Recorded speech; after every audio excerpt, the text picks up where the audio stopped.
12조슈나 성경의 믿음에 대한 정의. 오늘 믿음에 관해 이야기해 보겠습니다. 믿음이란 무엇일까요? 믿음은 바라는 것의 증거입니다. 믿음에 관한 명확한 한 가지는 믿음은 현재형이라는 것입니다. 그 점에 주목하십시오. 믿음은 현재형입니다. 그러면 약속들은 무엇일까요? 지금 받는 것입니다. 이 점에 주목하십시오. 지금 행하는 것입니다. 지금 믿는 것입니다. 지금. 우리의 하나님은 현재의 하나님입니다.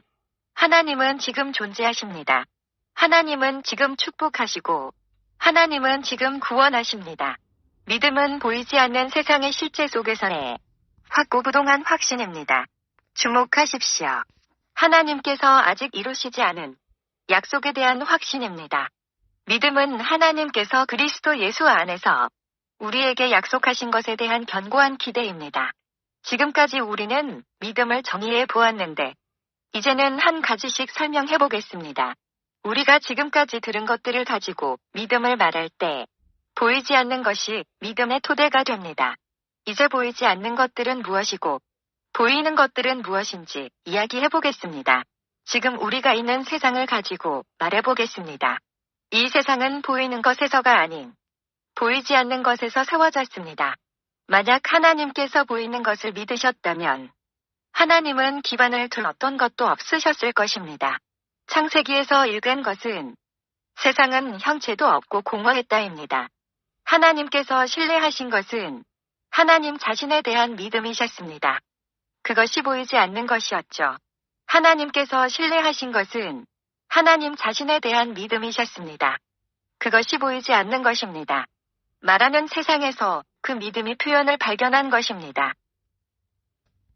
그 믿음을 하나님께서는 세상을 창조하는 데 사용하셨습니다. 다시 말해서 보이는 것은 보이지 않는 것에서 존재하게 된 것입니다. 오늘날 보이는 것은 보이지 않는 것에서 존재하게 된 것입니다. 보이지 않는 것이 믿음입니다. 보이는 것은 보이지 않는 것에서 존재하게 된 것입니다. 나의 머리, 어깨, 무릎, 발. 그것들은 모두 예수께 속했네. 히브리서를 기억하십시오. 믿음만이 하나님을 기쁘시게 합니다. 하나님에 관해서 말하는 것은 믿음을 말하는 것입니다. 그것은 모든 것이 믿음에 속한다는 것을 의미합니다. 보이는 것의 예는 여러분입니다. 그것은 여러분이 보이지 않는 것에서 존재하게 된 것을 의미합니다. 그리고 여러분은 보이지 않는 세상으로 되돌아갑니다. 보이지 않는 세상의 머리 되시는 분은 예수입니다. 여러분은 보이지 않는 공동체로 되돌아갈 것입니다. 여러분이 저를 보실 수 있듯이 제 자신이 보이는 것에 좋은 예입니다. 사람이 죽으면 남자든 여자든 보이지 않는 존재가 됩니다. 이 사람이 사망했다는 것은 더 이상 볼 수 없음을 뜻합니다. 그 사람이 왔던 곳으로 되돌아가는 것이죠. 즉, 보이지 않는 것은 믿음의 토대입니다. 오늘날 보이는 것은 보이지 않는 것으로부터 존재하게 된 것입니다. 보이지 않는 것은 영원합니다. 나는 영생을 살길 원하네. 하나님이 나의 영혼을 구원하시네. 믿음은 보이지 않는 것입니다. 만약에 여러분이 반드시 믿음을 가지셔야 한다면 반드시 하나님의 말씀을 듣는 것을 배우셔야 합니다. 왜냐하면 믿음은 하나님의 말씀에 따라 일어나기 때문입니다. 믿음의 반대는 느낌입니다. 거의 대부분이 느낌에 따라 행합니다. 그러나 그들은 모릅니다. 여러분이 예수를 믿는다고 말한다면 반드시 구하고 치유하고 해방하시는 그분의 능력에 확신을 갖고 계셔야 합니다. 여러분은 예수님을 믿으시지만 확신이 없습니다. 여러분이 그분의 능력에 확신을 갖고 있다 해도 상황이 좋을 때만 그분의 능력에 확신을 갖죠. 만약 제가 예수님을 저의 구주로 믿는다면 시련 가운데서도 구원하시는 그분의 능력에 확신을 가져야 합니다. 어려움을 직면한 가운데서도 보호하시는 그분의 능력에 확신을 가져야 합니다. 그러나 그 반대인 것이 오늘날 문제입니다. 여러분의 문제에 대해서 말해보겠습니다. 여러분의 문제는 무엇인가요? 여러분은 믿음에 따라 행한다고 생각하시지만 느낌에 따라 행하고 계십니다. 여러분은 크리스천으로서 느낌과 믿음의 차이점을 모르십니다. 믿음의 결과, 결실, 성과, 산물은 감정적일 뿐만 아니라 마음의 영역에도 영향을 끼칩니다. 즉, 믿음의 사람으로서 제 주변에서 일어나는 일들이 저의 안락을 결정짓지 않습니다. 저의 평안을 결정짓지 않죠. 제가 말하는 그런 믿음을 여러분이 갖고 계신다면 여러분은 그리스도 안에서 만족하실 것입니다. 여러분이 그리스도 안에서 만족하실 때 여러분이 남겨두신 것이 아무 것이 없어도 저는 아무것도 바라지 않을 것입니다. 옆 사람에게 여호와는 나의 목자시니 라고 말하세요. 내게 부족함이 없으리로다. 그것이 무엇을 의미합니까?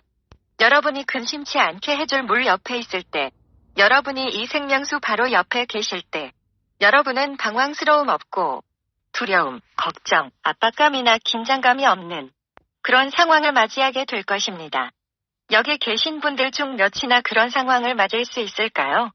나사로의 무덤가에서 일어난 일처럼 보통 상황은 감사하기 위해 오지 않습니다.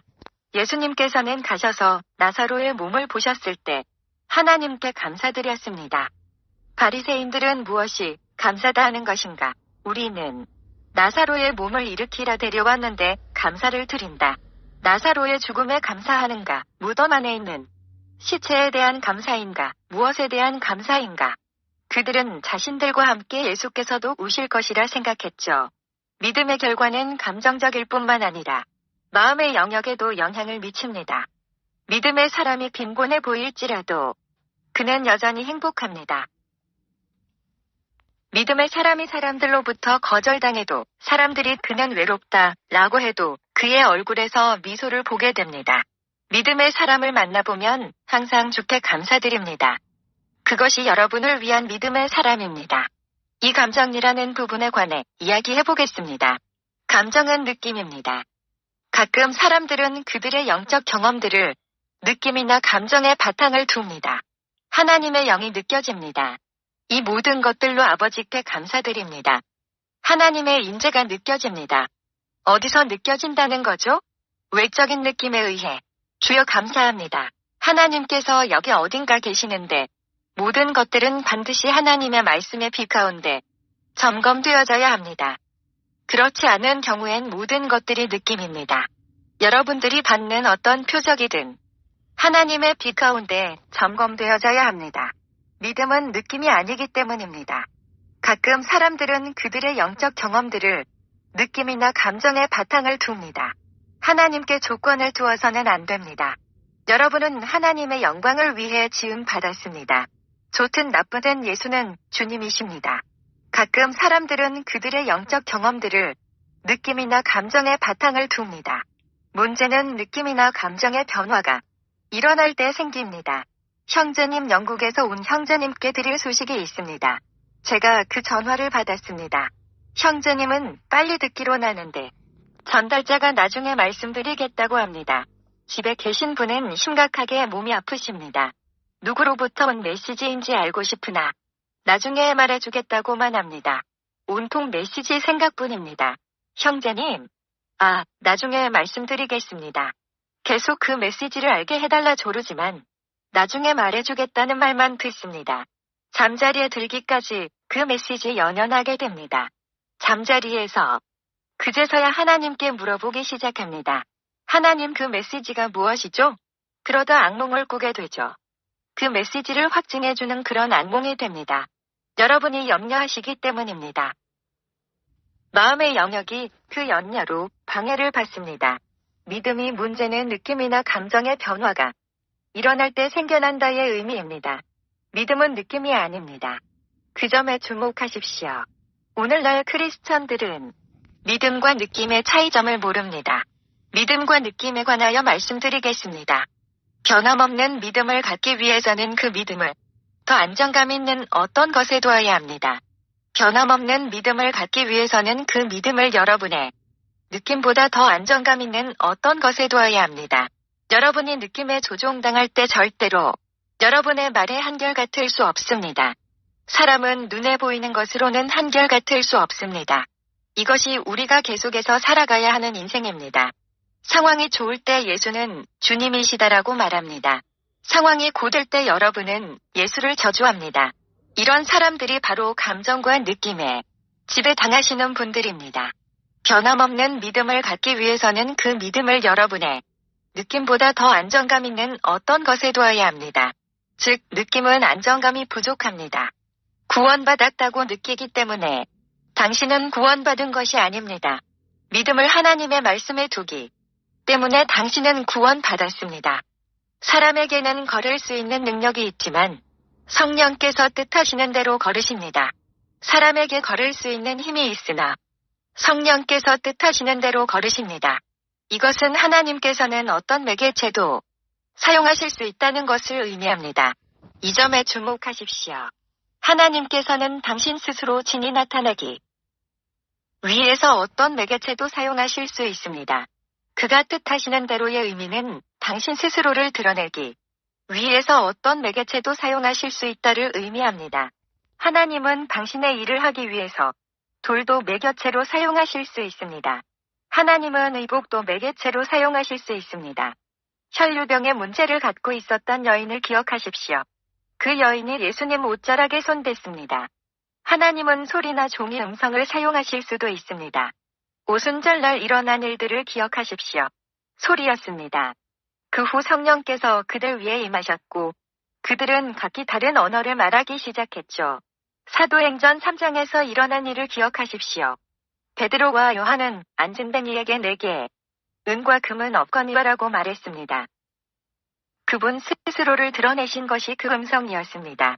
사도행전 16장에 바울과 실라에게 일어난 일을 보십시오. 그것도 단지 소리였습니다. 하나님을 찬양하기 시작하자 기적이 일어났습니다.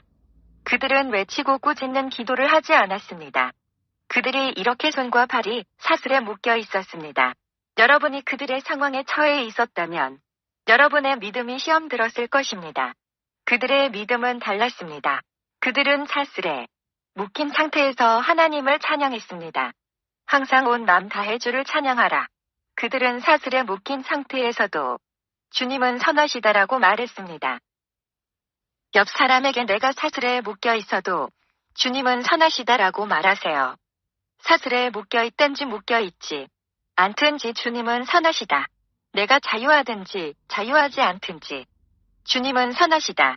내가 괜찮을 때든 괜찮지 않을 때든 주님은 선하시다. 항상 선하시다. 여호수아에게 일어난 일을 기억하세요. 여리고 성을 돌았을 때 한 개가 깨어졌습니다. 다윗의 경우를 보면 새총의 문제였죠. 다윗이 절대 새총을 갖고 다니지 않았습니다. 너는 나의 적이다 라고 하지 않았죠. 다윗은 그냥 돌을 들어 던졌습니다.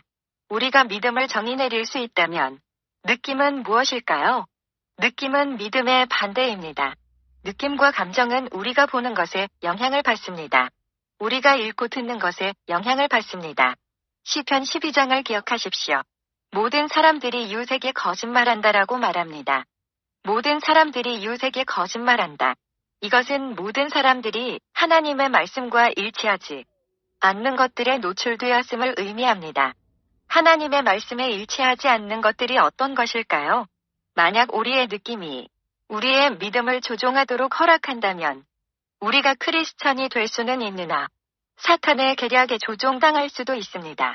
만약 느낌이 우리의 믿음을 조종하도록 내어준다면 우리가 크리스찬이 될 수는 있으나 사탄의 계략에 조종당할 수도 있습니다. 사람들이 말하는 것들에 여러분이 읽고 듣는 것들과 눈에 보이는 환경들이 여러분을 조종할 수 있습니다.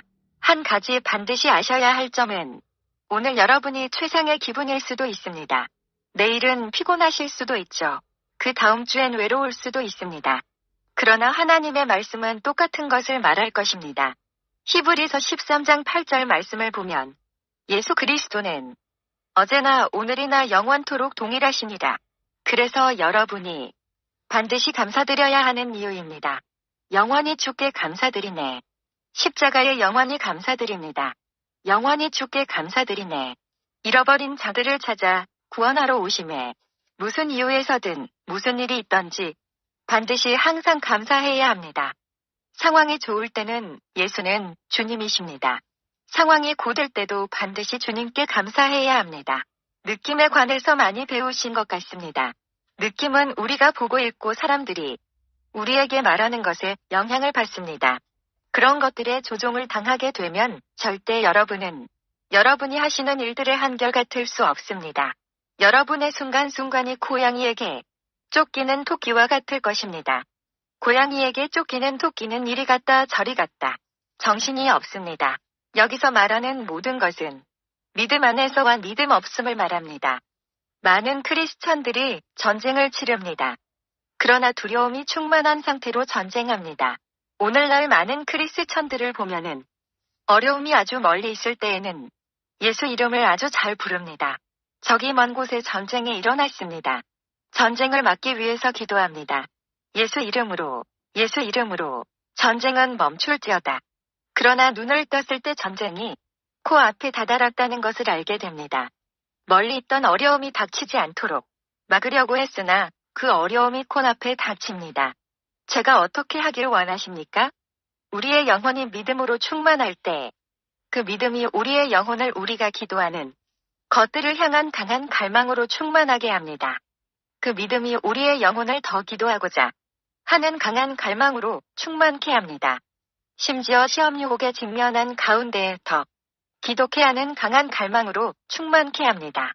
생명을 위협당하는 상황 가운데 더 기도케 하는 강한 갈망으로 충만케 합니다. 다니엘서를 보시겠습니다. 6장 10절입니다. 다니엘이 이 조서의 왕의 도장에 찍힌 것을 알고도 자기 집에 돌아가서는 윗방에 올라가 예루살렘으로 향한 창문을 열고 왕의 도장에 찍힌 것을 알고도 라고 했습니다. 다니엘에게는 그럼에도 윗방에 올라가 담대함이 있었고 그런 하나님이 계셨습니다. 그 믿음은 우리가 구하는 것들을 위한 강한 갈망으로 우리의 영혼을 충만케 합니다. 심지어 그런 어려움을 직면한 가운데 더 기도할 갈망으로 충만케 합니다. 생명을 위협하는 상황을 직면한 가운데 더 기도케 하는 갈망으로 충만케 합니다. 믿음이 마음의 영역에 영향을 준다면 이것은 우리가 눈으로 보는 무엇이든 하나님의 말씀에 빛 가운데 반드시 점검되어져야 함을 뜻합니다. 우리가 듣는 무엇이든 반드시 하나님의 말씀의 빛 가운데 점검되어져야 함을 의미합니다. 우리가 읽는 무엇이든 반드시 하나님의 말씀의 빛 가운데 점검되어져야 함을 의미합니다. 긍정적인 것이든 부정적인 것이든 여러분에게 어떤 일이 일어날 때 믿음의 사람으로서 그 일에 대한 하나님의 뜻을 알기 전에 그 일을 환호하거나 절망하기엔 너무 이릅니다. 왜냐하면 믿음은 감정적일 뿐만 아니라 마음의 영역에까지 영향을 끼치기 때문입니다. 옆 사람에게 당신에게 부정적이든 긍정적이든 어떤 일이 일어날 때 그 일이 긍정적이라고 해도 환호하기에는 너무 이릅니다. 그 일에 대한 하나님의 뜻을 알기도 전에 그 일이 부정적이라 해도 절망하기엔 너무 이릅니다. 기쁨이 신중하게 다뤄지지 않을 때 그 기쁨은 곧 슬픔으로 뒤바뀔 것입니다. 슬픔이 신중하게 다뤄지지 않을 때 그 슬픔은 곧 기쁨으로 뒤바뀔 것입니다. 믿음의 사람으로서 사람의 상황을 어떻게 다루느냐가 중요합니다. 우리 하나님은 가끔 지식인들을 당황케 만들기 위해서 어리석은 것들을 사용하십니다. 지식인들에게는 빈곤이 어리석은 것입니다. 지식인들에게는 질병이 어리석은 일입니다. 베드로를 보호한 것은 실망이었습니다. 그는 하늘에서 통치하신다. 지혜와 권능과 사랑으로 우리 하나님은 위대하신 하나님이시다. 그렇습니다. 여러분이 반드시 믿음을 가지셔야 한다면 반드시 하나님의 말씀을 듣는 것을 배우셔야 합니다. 여러분의 귀로 그 말씀을 듣는 것뿐만 아니라 여러분의 마음으로 그 말씀을 듣는 것도 여러분에게는 중요합니다. 무엇으로요? 마음으로. 하나님의 말씀을 우리 마음으로 듣는 것은 하나님의 말씀을 향한 열린 마음과 갈급함을 필요로 합니다. 하나님의 말씀에 대한 갈망은 여러분의 삶이 그 말씀을 아는 것에 달려있다는 것입니다. 여러분의 삶이 하나님의 말씀을 아는 것에 달려있지 않으면 여러분이 말씀에 대한 갈급함도 없습니다. 말씀에 대한 사랑과 시간이 있을 때 여러분의 삶이 말씀에 의지할 수 있습니다.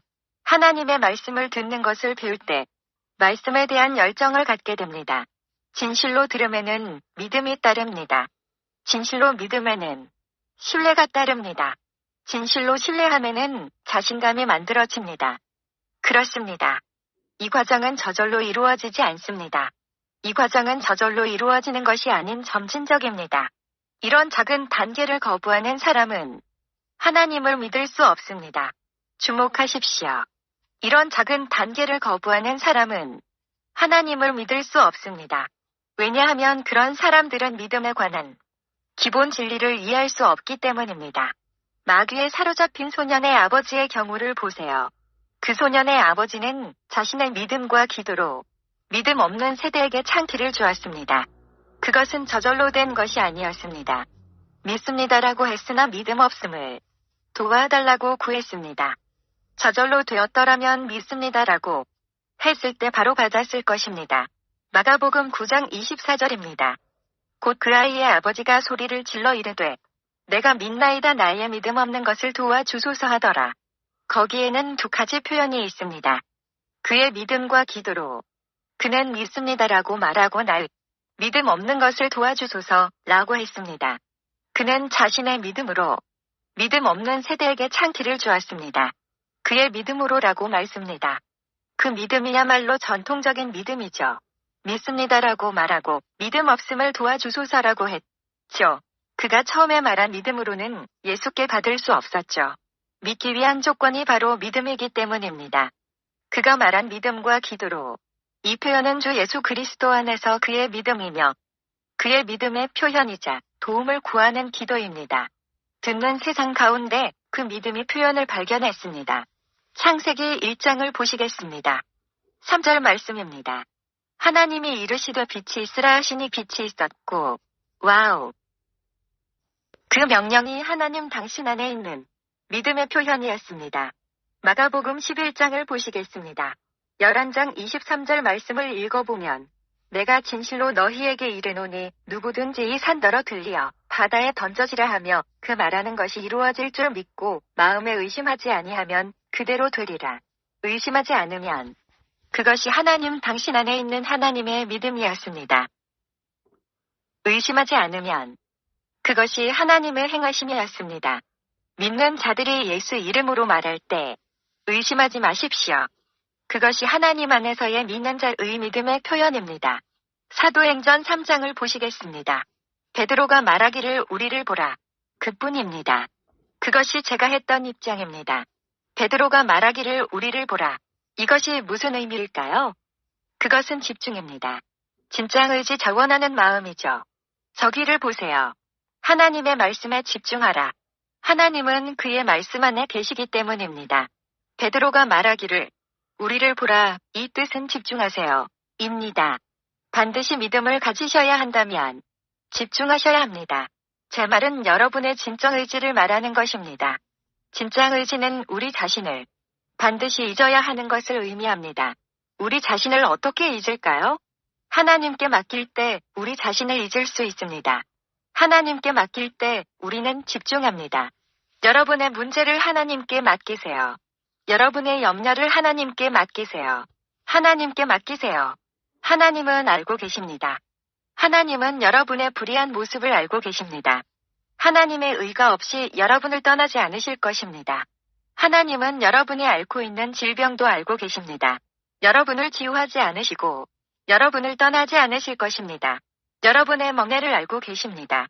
여러분에게 자유를 주지 않으시고 여러분을 떠나지 않으실 것입니다. 여러분의 실패를 알고 계십니다. 여러분의 성공이 없이 하나님은 여러분을 떠나지 않으실 것입니다. 하나님은 알고 계신다라고 말하세요. 하나님께 맡기세요. 하나님께 맡기고 염려하지 마세요. 하나님께 맡기고 더 이상 울지 마세요. 예수님께서 살아계시니까요. 하나님을 찬양하세요. 내일을 맞이할 수 있어요.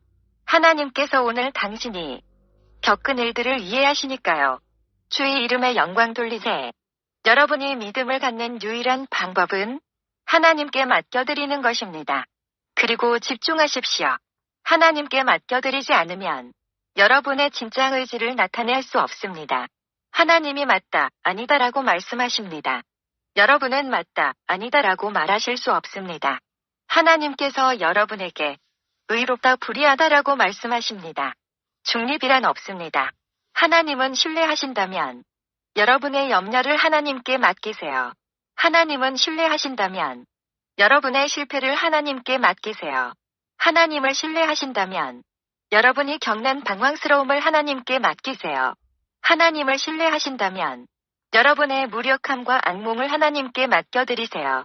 나는 치료하시고 축복하시고 구원하시는 하나님의 언약 안에 있다. 여러분이 하나님을 믿으신다면 하나님의 능력의 언약 안에 있어야 합니다. 베드로가 말하기를 우리를 보라. 베드로가 무슨 말을 하고 있었는지 아십니까? 하나님께 염려를 맡기고 그를 보라. 예수를 아는 것은 그의 말씀을 보는 것뿐만 아니라 그분의 방법을 배우는 것입니다. 예수를 아는 것은 그가 일으키시는 기적을 보는 것뿐만 아니라 그분의 방법을 배우는 것입니다. 예수 그리스도를 아는 것은 그분의 행하심을 보는 것 뿐만 아니라 그분의 방법도 배우는 것입니다. 아버지 감사드립니다.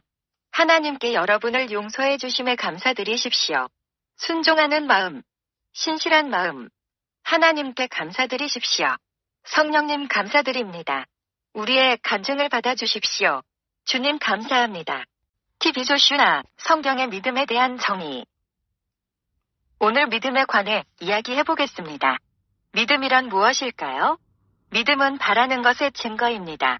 믿음에 관한 명확한 한 가지는 믿음은 현재형이라는 것입니다. 그 점에 주목하십시오. 믿음은 현재형입니다. 그러면 약속들은 무엇일까요? 지금 받는 것입니다. 이 점에 주목하십시오. 지금 행하는 것입니다. 지금 믿는 것입니다. 지금 우리의 하나님은 현재의 하나님입니다. 하나님은